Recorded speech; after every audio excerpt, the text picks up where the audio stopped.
RTO office में भ्रष्टाचार का बोलबाला है। एक तरह से कहें तो चौमू का आरटीओ ऑफिस दलालों का अड्डा बन चुका है। हम आपको एक स्टिंग ऑपरेशन दिखाने जा रहे हैं जिसमें आप देखेंगे कि कैसे दलालों ने चौमू आरटीओ ऑफिस पर एक तरह से कब्जा कर रखा है। दलाल तो यहां तक का दावा कर रहे हैं कि जिसको गाड़ी चलाना भी नहीं आता साहब उसका भी ड्राइविंग लाइसेंस बन जाएगा। कैसे, ये रिपोर्ट देखिए।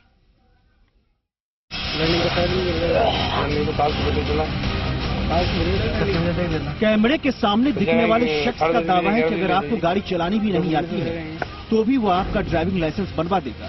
बस इसके लिए आपको पैसे खर्च करने पड़ेंगे। पैसा दीजिए और ड्राइविंग लाइसेंस आपके हाथों में होगा।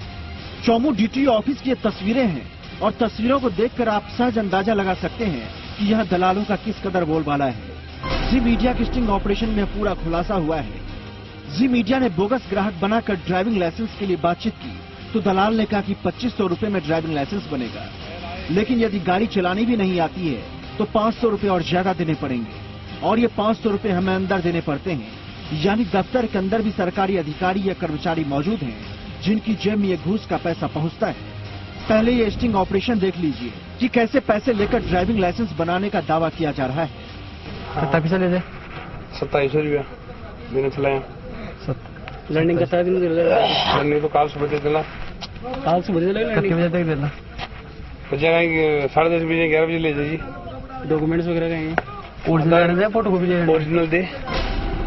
देखा अपने स्टिंग ऑपरेशन में दिख रहा ये दलाल क्या दावा कर रहा है। इसके बाद हम दूसरे दलाल के पास पहुंचे तो उस दलाल ने भी ड्राइविंग लाइसेंस बनाने के लिए 2700 रुपए मांगे। जब उसको भी यही पूरी कहानी बताई गई तो उसने कहा कि गाड़ी चलाने की कोई जरूरत नहीं है। आपसे पहले 2 महिलाएं आई थी, उनको गाड़ी चलानी नहीं आती थी, लेकिन उनका भी ड्राइविंग लाइसेंस बन चुका है। 3000 चलाना नहीं आता उसको, गाड़ी बैठने पड़ेगा बस। मेडिकल वगैरह। डीटीओ दफ्तर में दलालों के चक्कर में आए वकील मूलचंद सैनी ने डीटीओ कार्यालय में जमकर हंगामा भी किया, लेकिन उसका कुछ असर नहीं हुआ। दलालों की शिकायत करने के बाद भी अंदर के अधिकारी ने ध्यान नहीं दिया। यानी आरटीओ ऑफिस में अंधेर नगरी चौपट राजा वाली कहावत जाहिर होती है। पीड़ित वकील ने कहा कि उन्होंने बाइक की आरसी रिन्यू कराने के लिए दलाल को पैसे दिए थे। बार बार चक्कर लगाने के बाद भी काम नहीं हुआ और उनसे 500 रुपए और ज्यादा मांग लिए गए। मैंने आरसी रिन्यूअल कराई है मेरी मोटरसाइकिल की।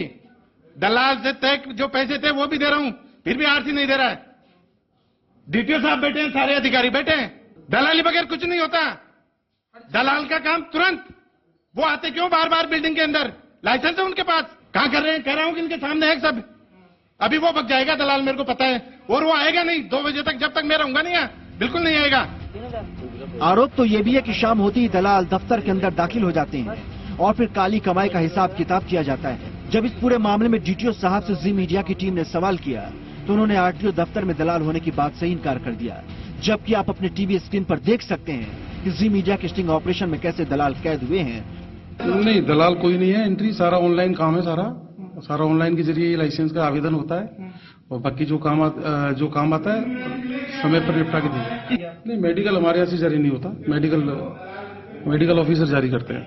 नहीं, हमारे यहाँ कोई नहीं आता। हमारे यहाँ से रिलेटेड कोई नहीं है। आवेदक का खुद का काम होता है, खुद आता है और उसको लाइसेंस दिया जाता है। यानी दलाली का खेल खुलेआम चल रहा है, लेकिन कोई ध्यान देने वाला नहीं है। ऐसे में सवाल साफ है कि आखिर दलालों पर मेहरबानी क्यों है? क्या इन दलालों के खिलाफ कार्रवाई की जाएगी? क्या भ्रष्ट अधिकारियों के खिलाफ कार्रवाई होगी?